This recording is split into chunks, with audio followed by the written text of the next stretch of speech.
जो जो बातें करती है, अच्छा मनोरंजन उन्होंने हिमाचल की जनता का, मंडी की जनता का पिछले 10 दिन के अंदर किया है।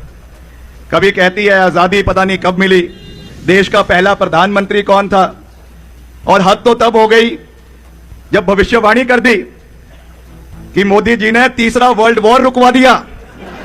अरे कुछ तो सोच समझ के बोलो। मैं तो ये कह रहा हूं कि 10 दिन रह गए हैं, कम से कम अब तो मुद्दों के ऊपर बात करो। आपका विजन क्या है मंडी के लिए? हमने तो साफ कहा है, मैं प्रदेश का शहरी विकास मंत्री हूं। अभी मैंने ये संकल्प लिया है कि मंडी शहर के अंदर 2000 करोड़ रुपए का smart city project Vikramaditya Singh लेकर आएगा। मैंने ये संकल्प लिया है कि जोगिंदर नगर से, बरोट वैली से कुल्लू जिला के बुबू जोत को जोड़ने के लिए टनल का निर्माण विक्रमादित्य सिंह करवाएगा। मैंने ये संकल्प लिया है कि कुल्लू जिला के बंजार घाटी को, रामपुर को जोड़ने के लिए, आनी को जोड़ने के लिए जलोरी जोत टनल का निर्माण विक्रमादित्य सिंह आने वाले समय के अंदर करवाएगा। हमने ये संकल्प लिया है कि कुल्लू जिला के अंदर, जो हमारा एकमात्र जिला है जहां पे मेडिकल कॉलेज नहीं है, आने वाले समय में जिला कुल्लू के अंदर अपना मेडिकल कॉलेज होगा। यह संकल्प विक्रमादित्य सिंह का है। आप बताइए आपका विजन क्या है? आपका विजन मैं बताता हूं क्या है। आपका विजन हमारी देव संस्कृति के ऊपर प्रहार करना है। आपका विजन हमारे स्वतंत्रता सेनानी जिन्होंने देश के लिए आजादी दी, आपका विजन जो हमारे सैनिक जिन्होंने 1971 के युद्ध में, 1965 के युद्ध में, कारगिल के युद्ध में जिन लोगों ने शहीद हुए देश के नाम पर, आपने उनको अपमान करने का कार्य जो किया है, यह आपका विजन है। आप कहती हैं कि हमको आजादी 2014 में मिली। अगर 14 में मिली, इन लोगों ने जो शहादत दी, देश को आजाद करने के लिए दी, पाकिस्तान की सरहदों पे दी, ये किस लिए दी? क्या इनकी शहादत के साथ आप तिरस्कार कर रही है? ये सोच कंगना रनौत जी की। इसलिए मैं उन चीजों में नहीं जाना चाहता हूं, क्योंकि अगर बात निकलेगी तो बात बहुत दूर तक जाएगी। इसलिए मैं उनसे कहता हूं कि कंगना जी, हम मर्यादा में रहने वाले हैं, हम प्रभु राम के सेवक हैं, मर्यादा से बंधे हुए हैं।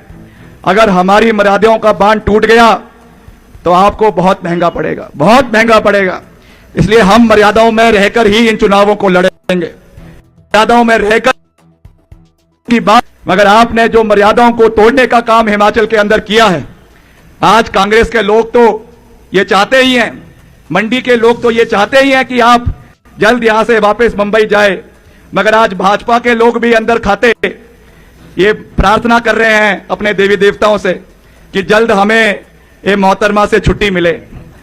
आज जयराम जी, मैं तो उनको नमन करता हूं, शरीफ आदमी हैं बेचारे, सोच रहे हैं कि कहां गले की हड्डी बन गई हुई है, ना खाई जा रही है, ना निकले जा रही है।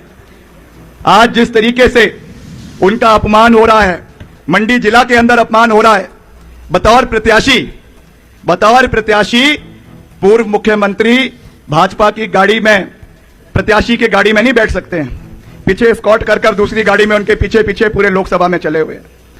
पिछले कल जनजातीय क्षेत्र हेलीकॉप्टर में जा रहे थे, जयराम जी के सुरक्षा कर्मियों को बाहर निकाल दिया। क्यों निकाला ये तो आपको पता होगा, है? हाँ, तो ये हाल है।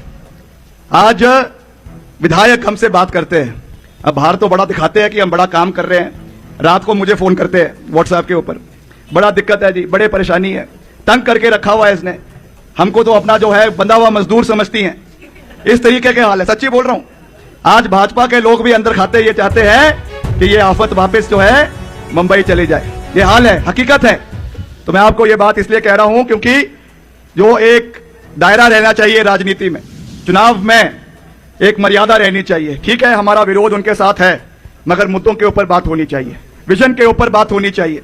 हमने युवाओं के लिए, स्टूडेंट्स के लिए अभी एक और संकल्प लिया है कि मैं आने वाले समय में मंडी जिला के अंदर, मंडी के शहर के अंदर 2 चीजें प्राथमिकता पे युवाओं के लिए पूरा करवाऊंगा। एक, जितने भी हमारे कॉम्पिटिटिव एग्जाम्स के लिए स्टूडेंट्स मंडी में आते हैं, चाहे वो एसपीयू यूनिवर्सिटी में आ रहे हैं, चाहे वो आपके कॉलेज में पढ़ने आ रहे हैं, उनके लिए जो हमारे भारत के संविधान के निर्माता है बाबा भीमराव अंबेडकर साहब, उनके नाम पे हम एक state of the art air condition double storey library library का निर्माण करवाएंगे, ताकि जो भी कॉम्पिटिटिव एग्जाम्स के लिए पढ़ना चाहते हैं, कोई भी तैयारी अपने अलग अलग, चाहे वो आईएएस का पेपर है, एचपीएस का पेपर है, आपके और पेपर्स है, एनडब्ल्यूटी है, या आपके और ऐसे जो पेपर्स कॉम्पिटिटिव एग्जाम्स करवाए जाते हैं, उसके लिए एक अच्छे एनवायरनमेंट में वहां पे तैयारी कर सके, इसके लिए स्टूडेंट्स के लिए खास रूप से हम एक लाइब्रेरी जो है वो मंडी शहर के अंदर बनवाएंगे। और दूसरा, एक इंडोर मल्टीपर्पज जो है स्पोर्ट्स कॉम्प्लेक्स का निर्माण भी मंडी के अंदर आने वाले समय में करवाया जाएगा, जिसमें squash, badminton, lawn tennis, swimming और सारी अन्य गेम्स का वहां पे जो है फैसिलिटी हमारे युवाओं के लिए हो, क्योंकि नशाखोरी भी बढ़ते जा रही है, चिट्टे का प्रचलन लगातार बढ़ते जा रहा है, तो इसलिए हमको उसके और भी चिंता करने की आवश्यकता है।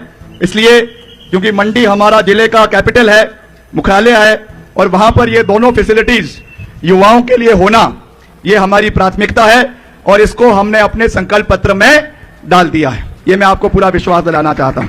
बाकी मैं ज्यादा लंबी बात नहीं कहना चाहता। मेरा आपसे यही विनम्र निवेदन है कि आखिरी के 4-5 दिन रह गए हैं, कल मोदी जी आ रहे हैं, और कल अभी मैं नीचे भी कह रहा था कनेड में कि बहुत सी बातें हो गई, फिर से मन से वही शब्द गूंजेंगे कि मैं हिमाचल का बेटा हूं, मुझे सेपू बड़ी बड़ी पसंद है, मुझे यहाँ की काली दाल बहुत पसंद है, बदाना बहुत पसंद है।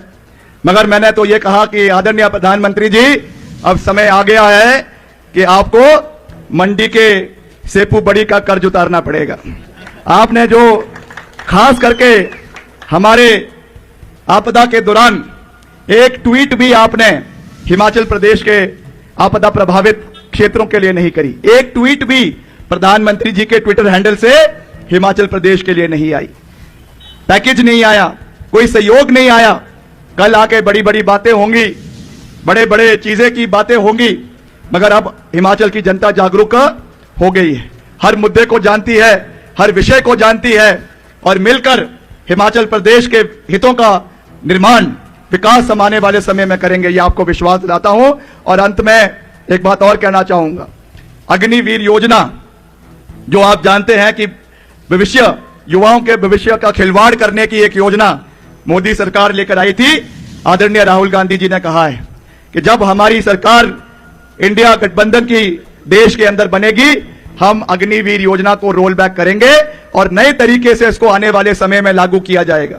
ये एक ऐसी योजना है, जब आप रिटायरमेंट के बाद वापस घर आ जाते हैं, तब आप रिश्ता लेकर शादी करवाने जाते हैं, और जब कोई शादी करवाने जाएगा तो बोला जाता है कि अभी अभी मेरा बेटा रिटायर होकर वापस आया है, अब उसकी शादी होनी है। ये योजना भारतीय जनता पार्टी की सरकार की है। इसलिए युवाओं का भविष्य सुरक्षित करना और सुरक्षा के साथ साथ हमारे सैनिक हैं उनका मनोबल बढ़ाना, ये हमारा दायित्व है, हमारी जिम्मेवारी है।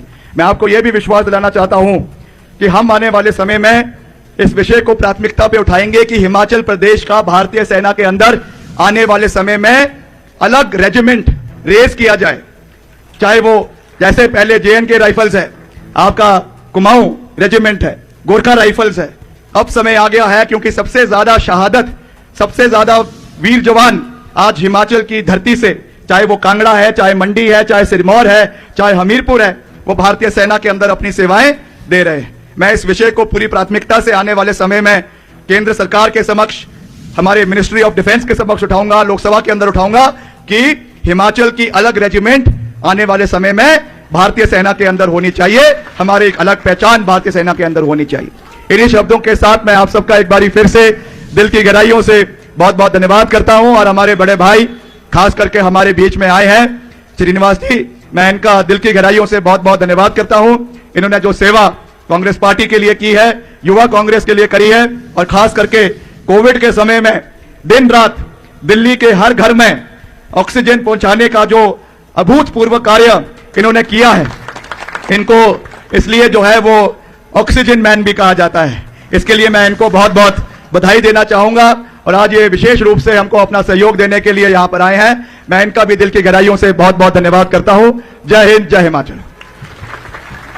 मंडी का सांसद कैसा हो? मंडी का सांसद कैसा हो?